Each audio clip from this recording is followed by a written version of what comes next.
Baik murid-murid, hari ini kita sambung semula bahagian kedua. Sebelum ini kita telah nyatakan nama-nama 10 malaikat yang wajib kita ketahui. Hari ini kita sambung dengan apa pula tugas-tugas malaikat. Baik, yang pertama Jibril. Tugasnya ialah menyampaikan wahyu.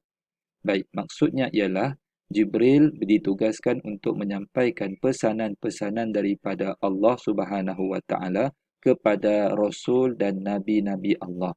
Maksudnya Jibril menjadi perantara di antara Allah dengan rasul dan nabinya. Yang kedua Mikail, menurunkan hujan dan rezeki yang berkaitan dengan urusan rezeki yang Allah telah tetapkan untuk hamba-hambanya. Yang ketiga, Israfil, meniup sangkakala. Tugasnya ialah meniup sangkakala. Apa itu sangkakala? Iaitu satu alat yang yang mengeluarkan bunyi. Dan tiupan sangkakala ini akan berlaku sebagai tanda akan berlakunya kiamat, tanda hancurnya dunia ini, lalu akan dihidupkan semula dengan tiupan sangkakala yang kedua. Maka bermulalah hari perbicaraan kepada seluruh manusia dan makhluk-makhluk Allah. Jadi tugas yang dilakukan oleh Israfil adalah meniup bunyi tersebut, sangkakala tersebut. Yang keempat, Izrail. Ini kita tahu ni, iaitu mencabut nyawa makhluk-makhluk Allah. Yang keseterusnya, 5, Raqib, iaitu malaikat yang ditugaskan mencatat amalan baik. Setiap perlakuan-perlakuan baik yang dilakukan oleh manusia akan dicatat. Walaupun kita tidak sedar kehadiran malaikat itu di sisi kita, tapi dia ada. Yang keseterusnya, 6, Atid, iaitu mencatat amalan buruk. Jadi perbuatan buruk yang kita buat walaupun secara terbuka ataupun sembunyi akan dicatat.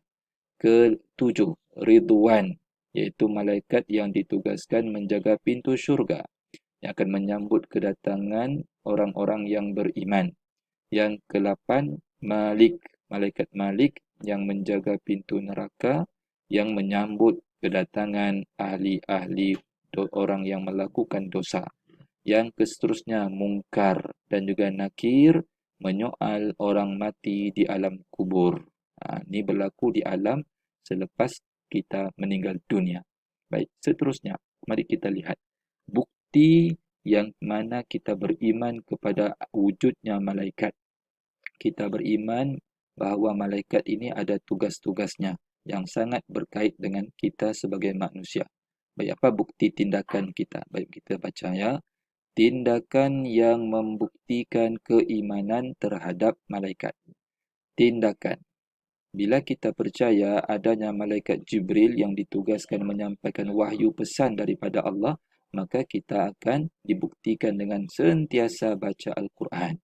Sebab kita percaya Quran itu adalah mesej ataupun pesanan daripada Allah yang disampaikan kepada Nabi kita Muhammad sallallahu alaihi wasallam melalui malaikat namanya Jibril.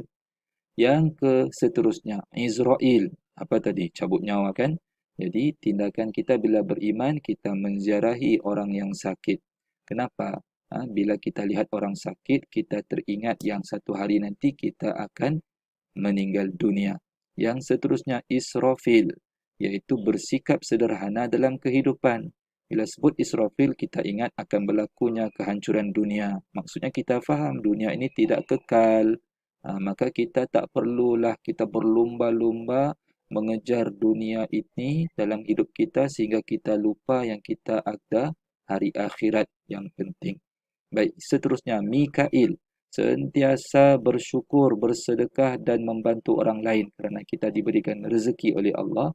Mungkar dan Nakir, menziarahi kubur. Jadi kita teringat nanti bila kita mati sudah akan ada malaikat yang soal kita tentang amalan kita. Raqib, sentiasa melakukan kebaikan sebab kita tahu ada yang mencatat kebaikan kita. Atid, menjauhi dosa dan maksiat sebab kita tahu ada yang mencatat keburukan kita.